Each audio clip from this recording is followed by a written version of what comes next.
you. Good morning, and good morning, Graham. Graham didn't want a funeral service, and he didn't want any religious rites. So I think today this is a bon voyage gathering from his friends and his admirers all over Australia. And here we are in a small theatre, which is very appropriate because some of Graham's earliest performances were in what is literally called the Little Theatre, which is now the St. Martin's, in Melbourne. Now, theatre is a place of laughter and applause, things which Graham, and indeed every performer, loves to hear. So don't be inhibited by the solemnity of the occasion.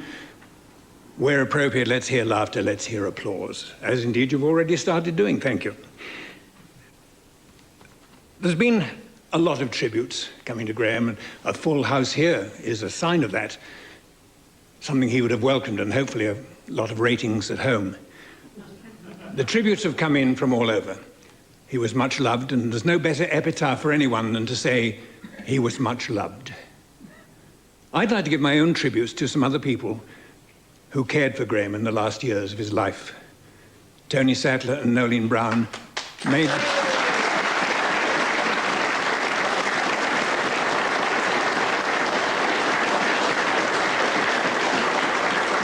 In his last couple of years, they gave Graham comfort and dignity, and also to Sam Chisholm, who made sure the bills were paid.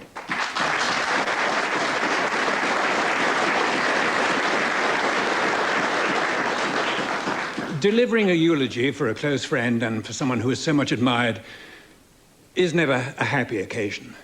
Though I must confess I would be quite happy to deliver a eulogy for a certain media personality who's tried the second Kennedy assassination of our time.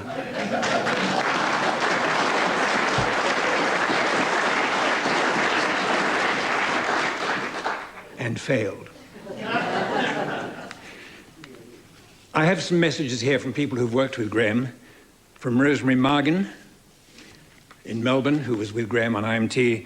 Rosemary says, "My special times with you will never be forgotten. The funny, the clever, the sad, you'll always be in my heart.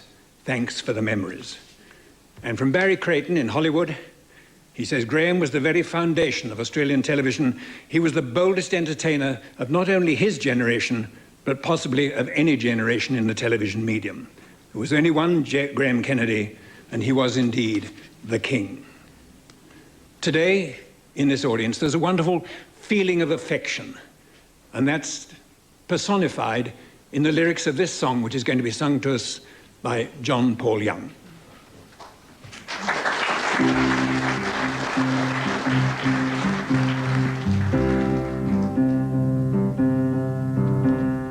Love is in the air, everywhere I look around. Love is in the air, every sight and every sound. And I don't know if I'm being foolish, don't know if I'm being wise, but it's something that I must believe in, and it's there when I look in your eyes. Love is in the air, in the whisper of the trees. Love is in the air, in the thunder of the sea. And I don't know if I'm just dreaming, don't know if I feel sane, but it's something that I must believe in, and it's there when you call out my name. Love is in the air, love is in the air, oh,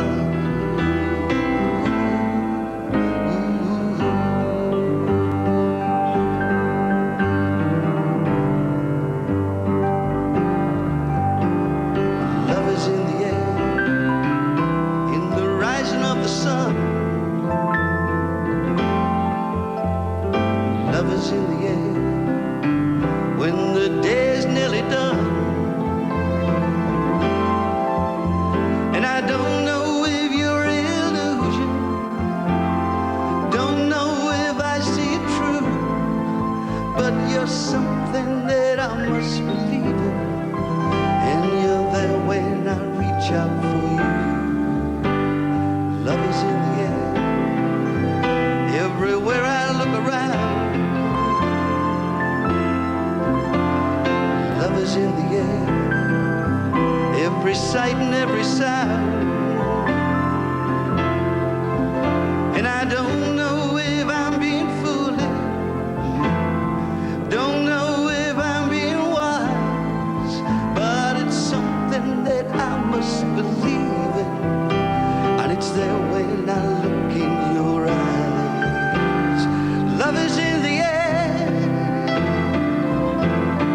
Love is in the air. Oh, oh, oh,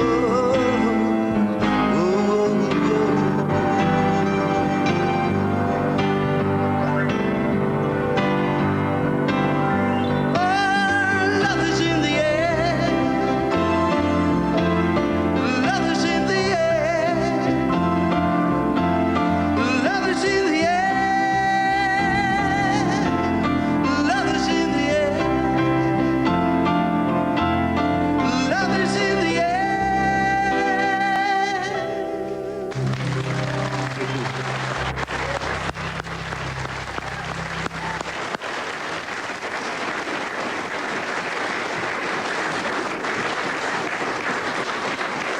Thank you, John. I have a feeling that's not the first time you've sung that. It's now my pleasure to introduce a lady who is a close friend, a carer, and a co-star, and a wonderful lady, Noeline Brown.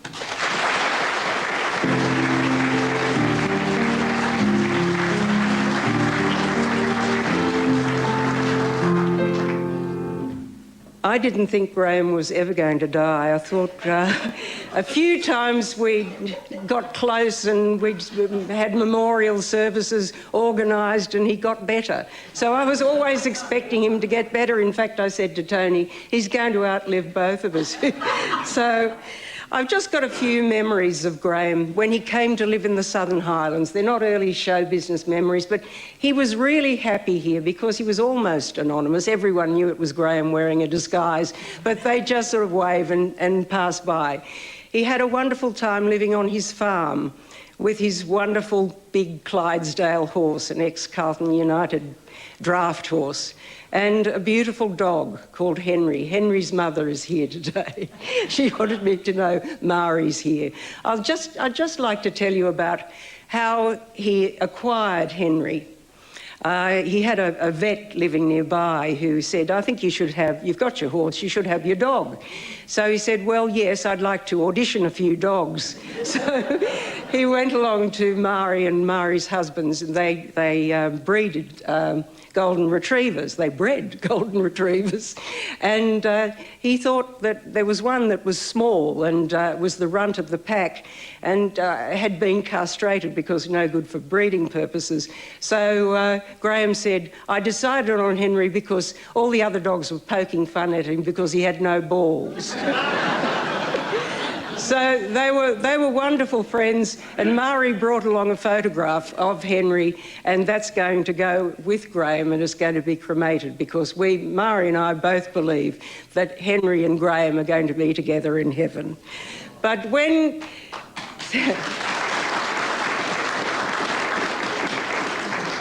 Graham first came to live here, he asked me where I shopped, so I told him a few places to go, and he lived at Canyon Lee, and the place I used to go for my veggies was at Scarlett's at Burrawang, a distance of some 40 k's from Canyon Lee. So Graham went there one day and he got his veggies, and a woman was looking at him, a person who must have been a local, and she said, when he'd gone to the greengrocer, was that Graham Kennedy? And he said, yes, it was. And she said, does he come all this way to get his veggies? And he said, yes, because it was 40 or 50 k's. And she said, that's amazing. He lives in Melbourne. So he had another mate who was a butcher who's also here today, David Fairall. And they became really good mates. And it was, David used to call Graham Mr. K, and Graham used to call David Fairall Mr. F. And occasionally, they'd have a little drink of red wine in the freezer sometimes. But Graham, who was offered many, many thousands of dollars to do commercials and would knock them back, said, would you like me to do your radio commercials on 2ST for David Farrell? And the cost of those commercials to Graham was a couple of chops and some sausages and some meat for Henry. So he rang his agent, James Laurie, my agent too, and said, would you like half a sausage by way of commission? So they're the happy times that Graham had here. When he became ill this last time, and we knew that he was probably not going to last, we were actually arranging for a meeting with Darryl Summers before he got ill, so I'm sorry, Darryl, that never happened. But I visited him many times, and even though he was under, you know, a lot of medication, he'd wake up and he'd smile, he'd say, hello, darling, and I'd say, is there anything you like? And he loved Passiona, was his favourite last drink, which might come as a surprise to everyone who knew that he loved Grange. So when I came in on the last day, about 10 hours before he died, I said, darling, is there anything you would like? Would you like an ice cream? Because he liked ice cream as well. And he made a noise rather like the crow call and said, that'd be crow call, great. So he had a couple of mouthfuls of ice cream, and I left him not realising that he would die about 10 hours later.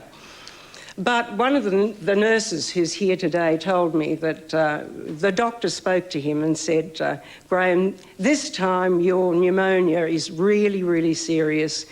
And he said, what do you mean, doctor? Really serious? He said, yes, Graham, it's really serious. And they realised that this would be it. So the doctor said, is there anything you'd like to ask me, Graham? And he said, yes. Why do you doctors charge so much?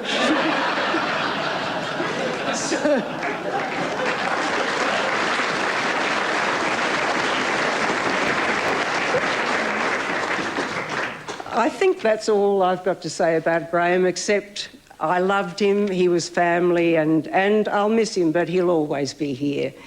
Next person to talk about him will be John Mangos, who is his mate and friend from Coast to Coast days, but has always been there visiting him. John Mangos.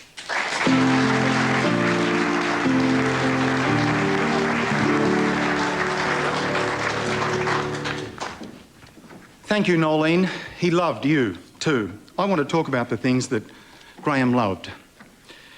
He'd have loved the squabble over broadcast rights for this event. You see, he used to love people fighting over him because it pushed the price up. And if he were here with us alive today, he'd have loved diving into the Macquarie Dictionary and finding just the right words to describe it. A charaban of pensioners outside. A condescension of actors inside. Of course, he loved the Macquarie Dictionary, mostly because it had his name in it. Page 1263, under the word Logie. He was always very quick to remind me of that. Would he have loved the fuss? He'd have said not, but inside he really would have. As much as he rejected love, he craved it. He loved being a star, and as Stuart mentioned earlier, he certainly loved the applause. He also loved being alone. He loved his food and he loved eating out. He loved his first beer at midday, his red wine with lunch, the first gin and tonic at 5 o'clock, and he especially loved it when it was contra and he didn't have to pay for it. He'd love assassinating characters over a glass of wine or two. Most of you, actually. And he loved frustrating you. He loved knowing that the harder you tried to make contact with him, the more elusive he became. He loved his waterfront at Kirribilli. How inconsiderate, he would say, John, of couples to make love within view on the foreshore. I'd say, yes, Graham, very inconsiderate. He says, do you know how hard it is to hold a pair of binoculars in one hand?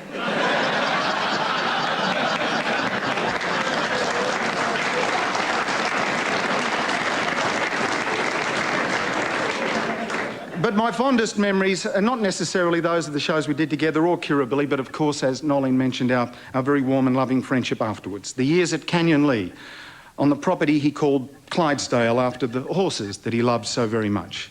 He was always the perfect host. He loved being the perfect host. As some of you would know, the table was always set immaculately.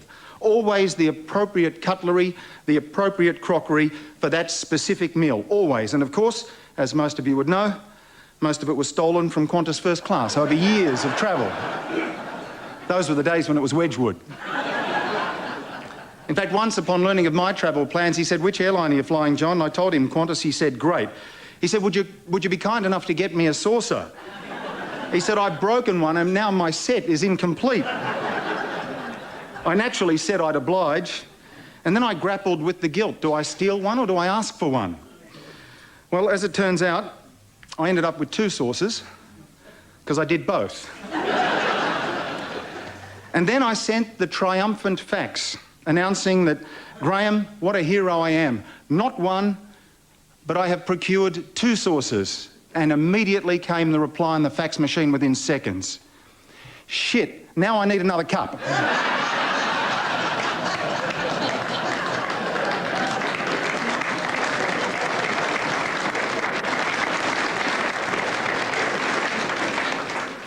As many of the people who worked with him would tell you, he loved the fax machine. It gave him ultimate control. He could answer what he wanted and when he wanted, and of course, he loved control. He loved acting. By now, most of you know that most of it was an act. He was really quite insecure and shy. He was never comfortable with undeserved familiarity or vulgarity.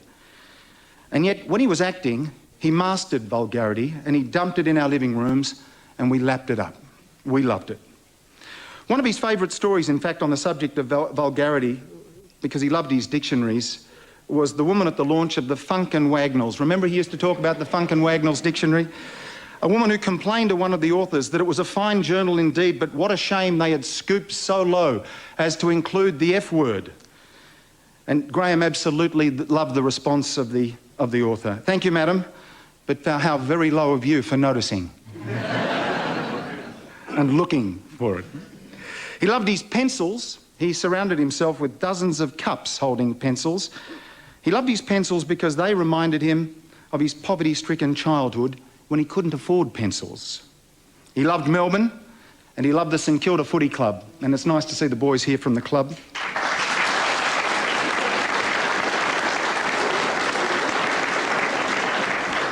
And he told me once he loved it when, as King of Moomba, he was helicopter dropped into the middle of the MCG in front of 120,000 people. "How do you top that, John?" he said to me.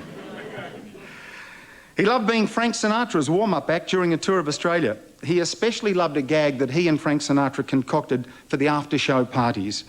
He organised it so that Sinatra would come up to him at the after-show party, as if to come up and talk to Graham. And Graham had it all worked out. He'd go, "Leave me alone, Brian, can't you see I'm busy?" Frankie played along with it. He loved it when a young floor wax salesman called Sam Chisholm got down on his hands and knees to polish the floor at Frankston. He still loved you, Sam, even when you became his boss. He adored you. He loved it when he was thrown off air for the crow call. Let me tell you a little bit about the background there. He was working variety 5 nights a week, and just like Johnny Carson, he wanted to cut it back to 2 nights a week. It was too much hard work. The network refused, so he broke his contract by breaching broadcast laws, got himself kicked off the air. Yep, he loved being off the air, and then he loved being back at the same network about a year later. Guess what? Doing 2 shows a night. He got his way.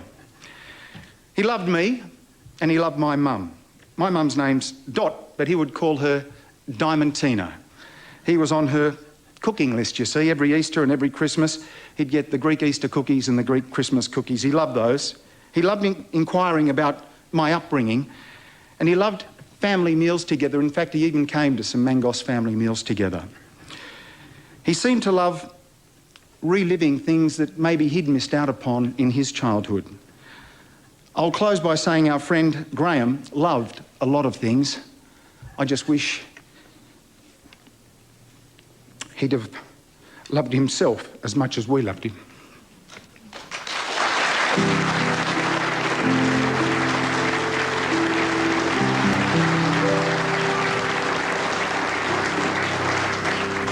I'd like to now introduce Biographer, Graham Blundell. Graham, of course, worked with our Graham in 2 movies, The Odd Angry Shot and Don's Party. Graham Blundell.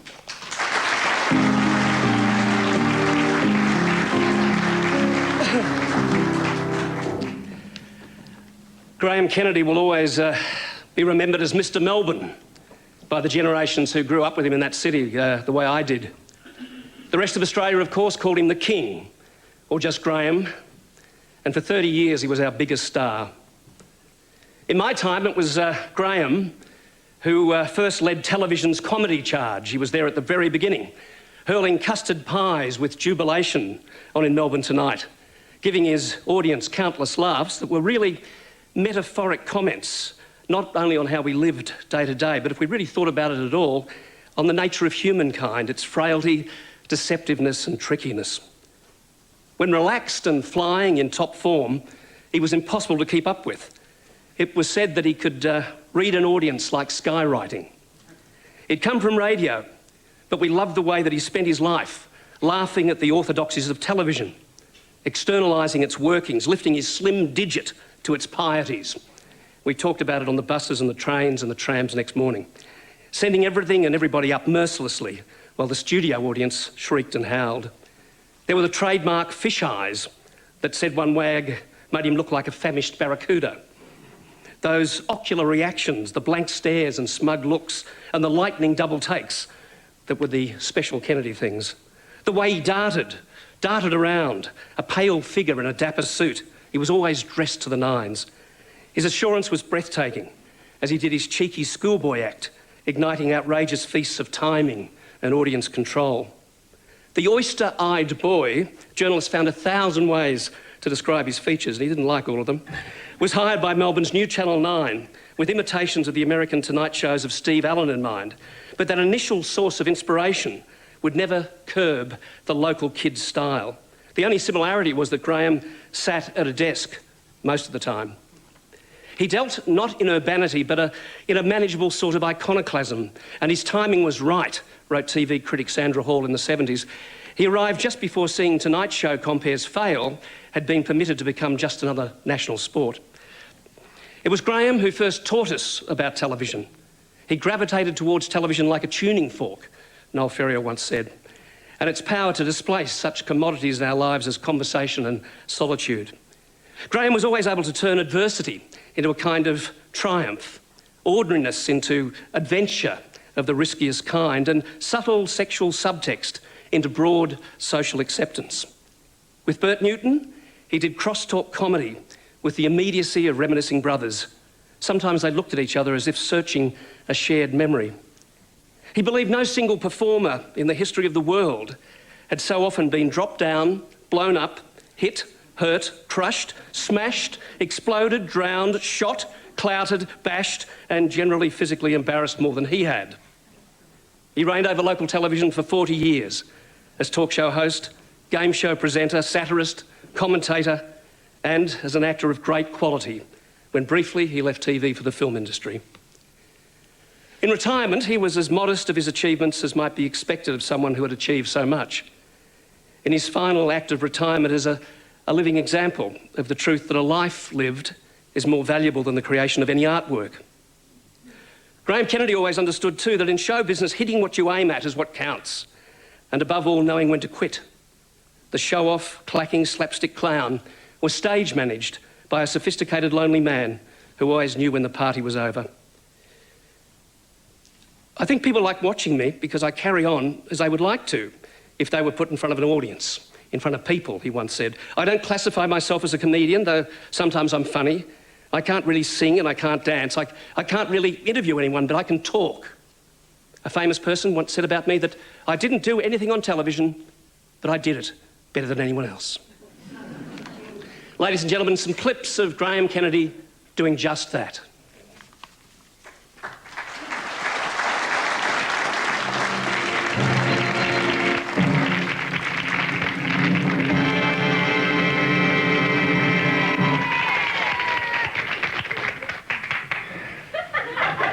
evening.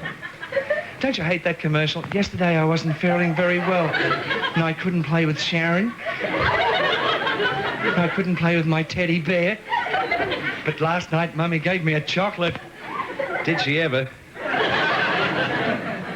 Bang! What do you do for a living, Julie? I'm a typist. A typist? At an insurance broker? No. At a solicitor's office? No. At Coles and Garrard, the famous people who make wonderful sunglasses? No. No. Oh, you might be with Massey Ferguson, the people who make wonderful tractors. You're not, by any chance, with Rid milking machines, are you? No. Is it possible, one says to oneself, that you're with Custom Carpets? No. I know, the Fridge Right Dairy Vat people. No. You're at the Drew and Butterfat factory. Well, I've guessed as much as I can and got rid of a few debts.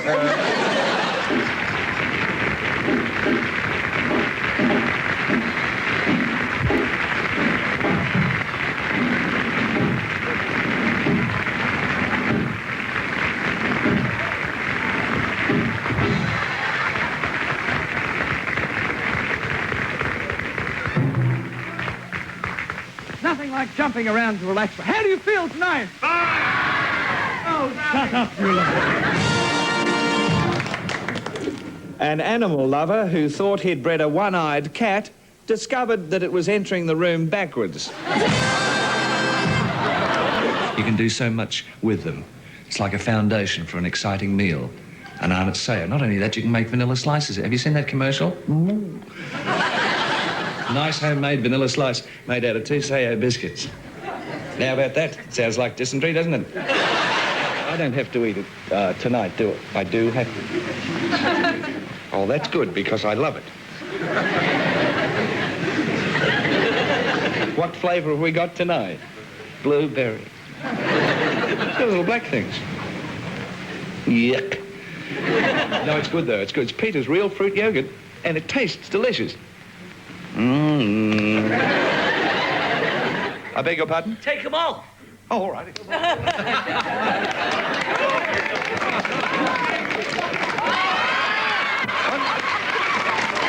There you are. Dick was dining at the restaurant. Dick was. Was Dick ever? Clever Dick. Yes. How tall was Dick? Oh, Dick's about 6'7". Big Dick. The 1978 Gold Logie winner is Graham Kennedy. I would very much like to thank me for having faith in the Reg Grundy organisation. Was that little bit meant to be humorous at all? Because I've got a hot flash for you. Graham, I think you need to buy the Women's Weekly to find the answer to that. All right, well, I'll get my copy shortly. I would do their commercials, you know, if they arrive 72 hours before showtime, but when they telex it down on the same day, I refuse. Well, let me tell you, I'm happy to be here.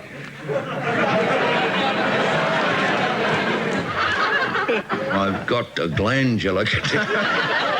Isn't that revolting? I knew Sir Frank too, of course. Graham, you are a bit of a knocker lately. Won't you say one positive thing about someone before the Christmas break? All right, I will. You are a...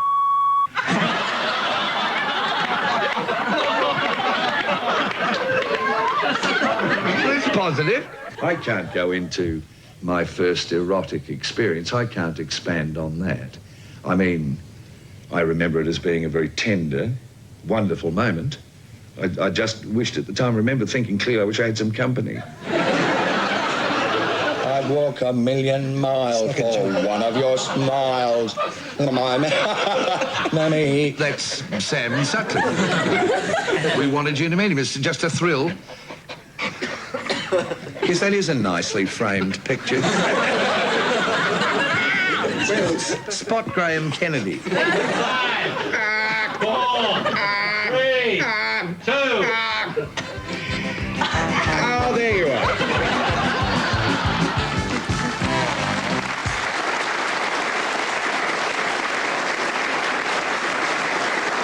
Well, firstly, an apology for not being with you today. You can imagine how much I would like to be there.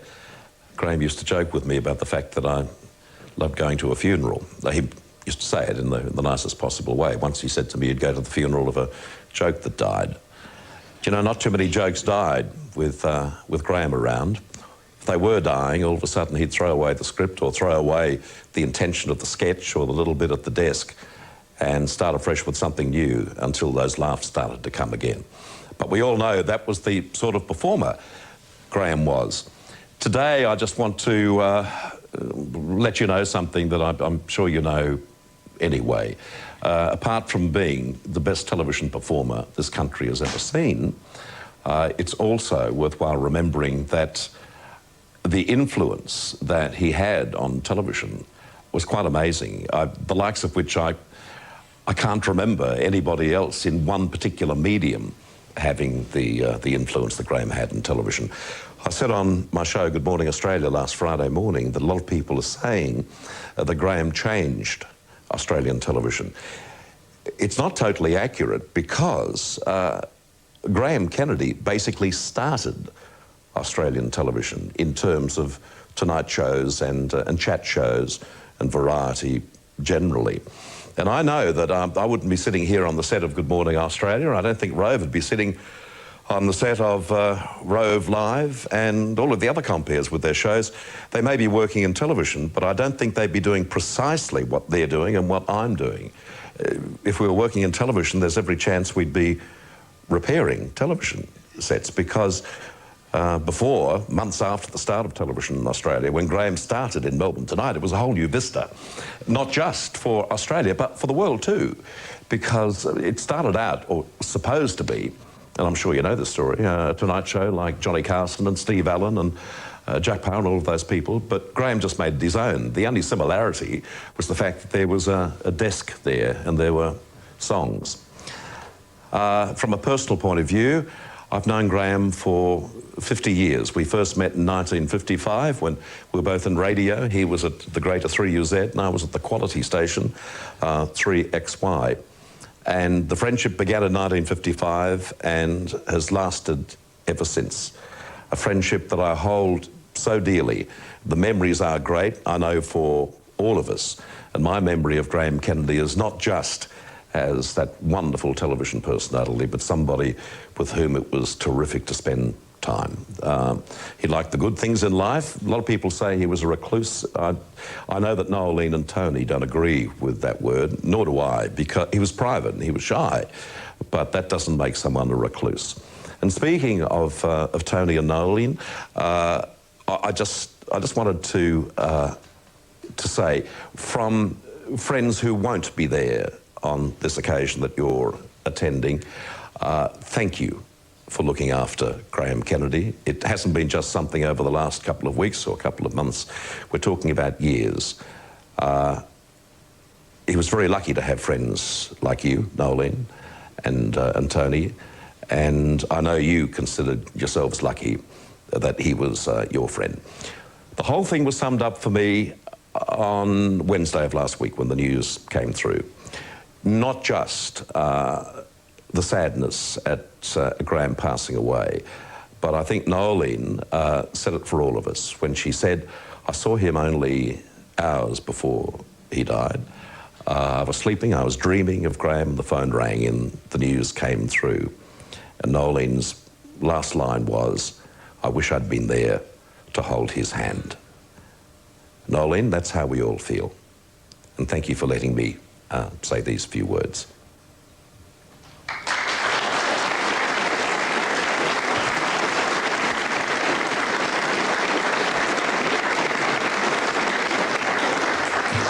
Bert Newton, who keeps the flag flying for the standard that Graham set every day on his Good Morning Australia show and every evening on stage with the producers. I don't know how he does it. If I might digress just for a moment, Noeline, you learned a lot from Graham. Graham was the king of the freebies, and today you have mentioned every tradesman in Bowral you will eat for free for your...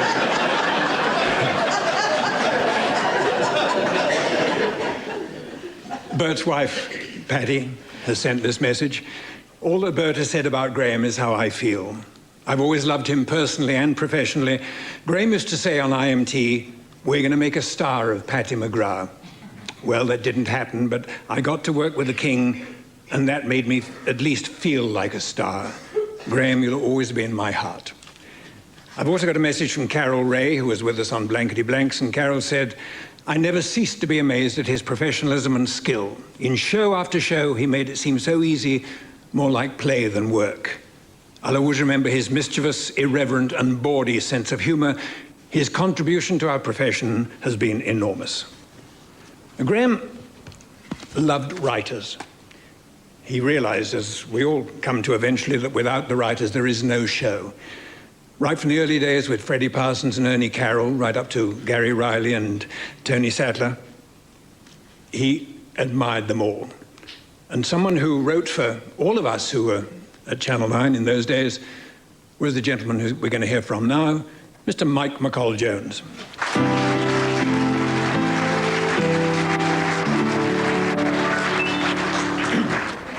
Thank you, Stuart. We all know Graham loved the fax machine.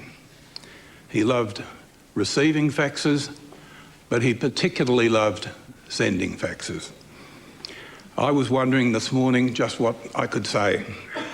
And I received a fax from Graham, from heaven.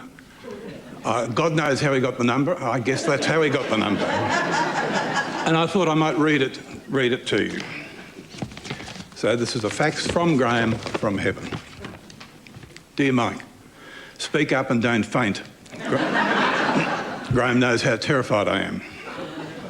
You know how much I loathe flying. This was the smoothest flight I ever had. Not one bump. Good airline food too. Great airline, Air God. It was fascinating to see airline food being served by nuns. When I arrived, I was greeted by this old bloke with a white beard. He looked like me in sketches. I helped him drag some cases of grog in through the pearly gates, which, by the way, are plastic. Gee, they think of everything up here. 50 crates of gin and tonic and a lovely bucket of ice, all ready for me. The guy I helped is already a chum. I call him St. Peter the Phantom Puller. Met some really interesting people on the weekend. Henry VIII. He told me he liked the way I threw the chicken on the floor for Bert to pick up. John Logie Baird.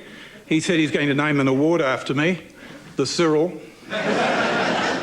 And Dick Turpin. He told me a very funny joke. Did Dick? Dick did. Clever Dick. Dead Dick.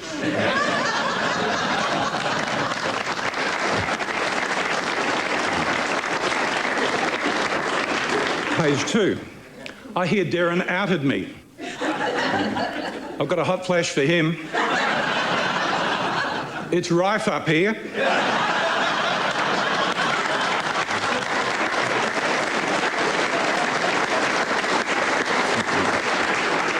Only a few minutes ago I saw Oscar Wilde holding hands with Chips Rafferty. I reckon if Hinch's body is ever washed up on a beach, police will be interviewing suspects for 7 years. I'm having a drink tonight at the Cloud Club with some old chums. Joff, Rosie, Norm Spencer, Johnny Ladd, Buster Fidesz, Tommy Hanlon, Senior and Junior, Al Jolson, Dean Martin, and you'll never guess who the barman is, Johnny Million. Do you know who I saw on Friday afternoon? Rover Boy, Rover the Wonder Dog. He's still peeing. I must go now. I'm about to meet the big G, God. I said he could come over at 2 o'clock.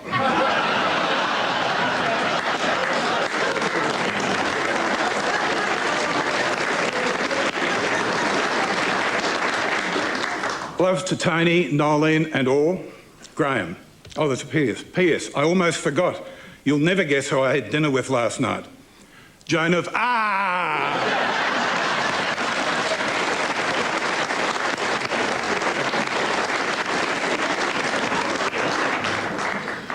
On behalf of Freddie Parsons, Ernie Carroll, my family, all Australians and particularly Melburnians, thank you, Graham.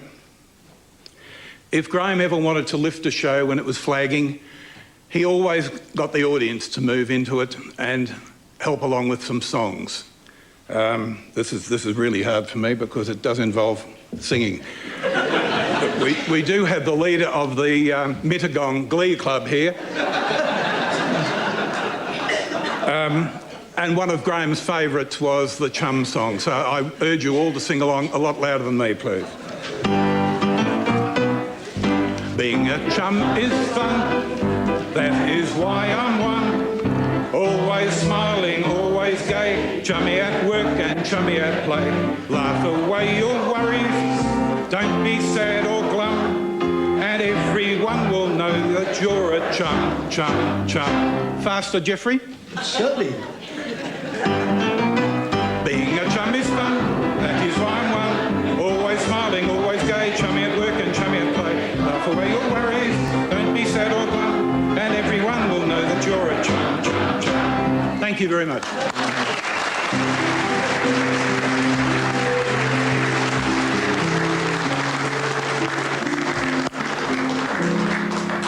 Always smiling, always gay. They don't write songs like that anymore, do they?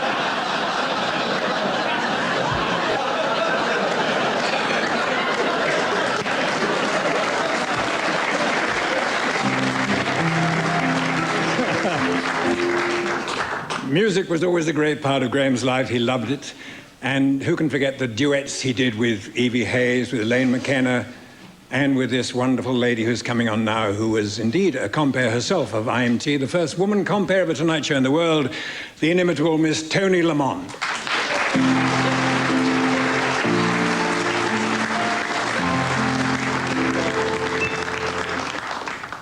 When Graham was at his height, I was in musical theatre, and he used to say to me, "Gee, Lamond, you're so lucky to do a musical." There he was, king of the world, but he would love to have done a stage musical, most particularly How to Succeed in Business Without Really Trying. He never got to do it, but I'll bet, if heaven's what I think it is, right now he's auditioning for Frank Lesser, the composer. And this is in your honour, darling. You have the cool, clear eyes of a seeker of wisdom and truth. Yet there's that upturned chin and that grin of impetuous youth. Oh, I believe in you.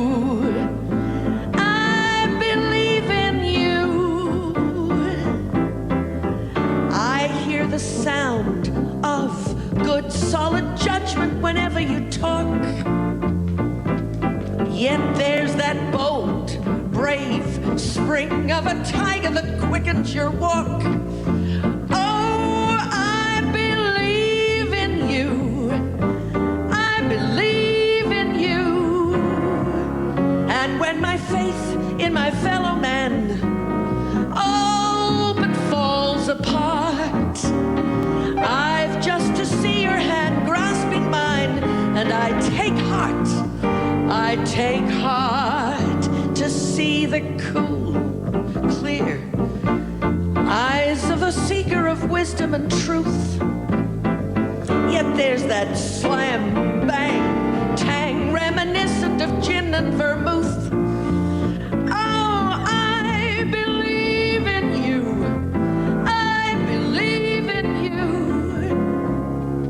And when my faith in my fellow man all but falls apart, I've but to feel your hand grasping mine, and I take heart to see the clear, cool eyes of a seeker of wisdom and truth. Yet there's that slam, bang, tang, reminiscent of gin and vermouth. I believe in you, Graham, darling. I always believed in you.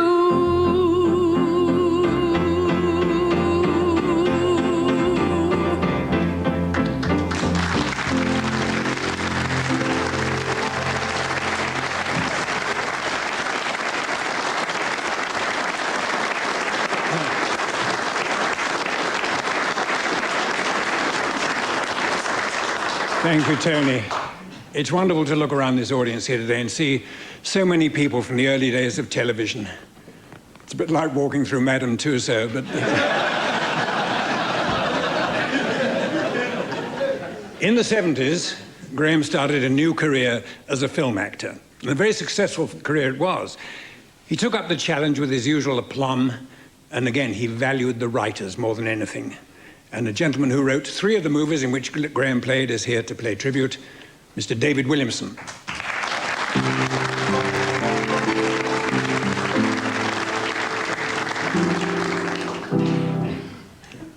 I first saw Graham when I was only 16. He was on IMT. The impact was enormous on me.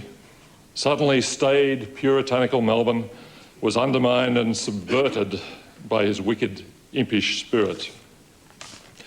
Graham became our alter ego, the person we would have loved to have been if only we'd been as talented, quick, witty, and wickedly evil as he was.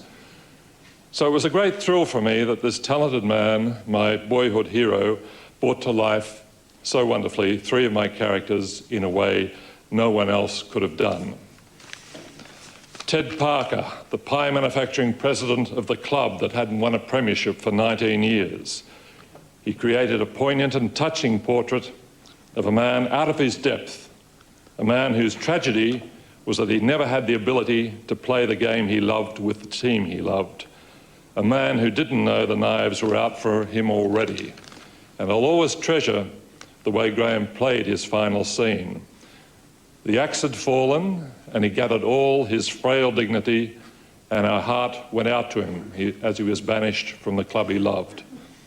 And the sad, bewildered loser, Mac, in Don's party, wondering why life had never worked out for him. And as the lonely neighbour Freddie in Travelling North, craving the friendship that Leo McKern was very reluctant to give him. Yes, Graham could make us laugh. Yes, his comic timing was impeccable, but Graham could also create a character your heart went out to, that you cared about and almost wept for. And that's the mark of a great actor, one who can wear human frailty on his sleeve and make us laugh and cry. Graham has passed on, but his huge talent will be with us forever on the big screen, and for that I'm tremendously grateful. Now, Jack Thompson can't be here today in person, but the morning wouldn't be complete without a word from him. Thank you.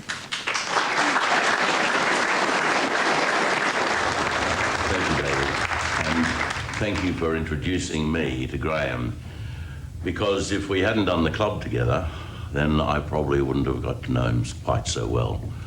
He was a good friend. But I had already met Graham on a number of occasions. Whenever we made another film and went out there to promote it, Graham always provided us with the most fabulous support. He was a great supporter of the Australian film industry and ultimately made a great contribution to it in his portrayal of Ted in The Club. I think one of the great comedy performances of Australian film. You were not only the king, mate. You were our court jester. We'll miss you. Vale, Graham.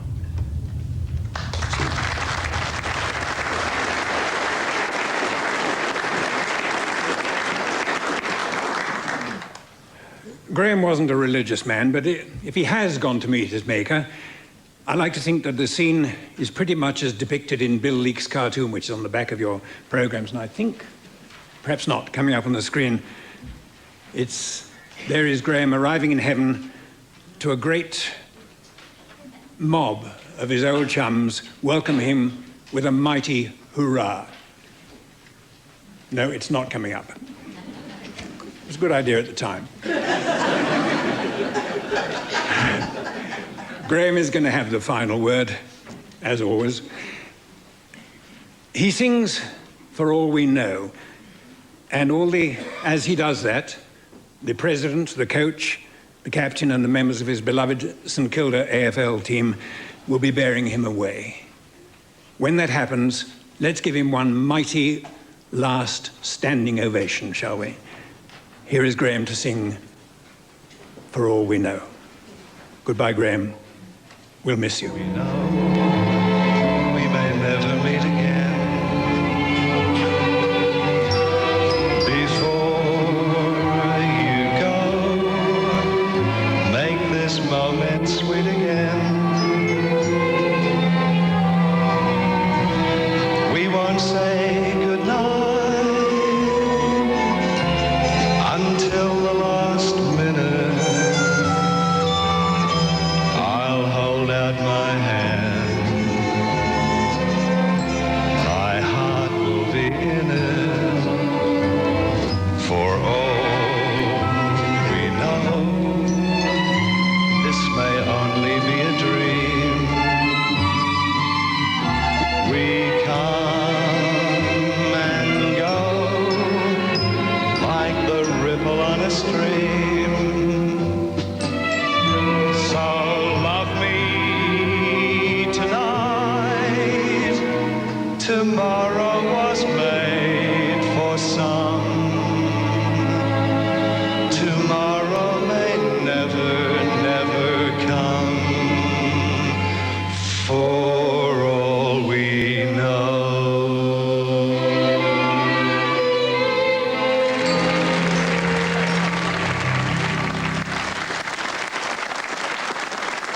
Let's all join and stand up and sing, please.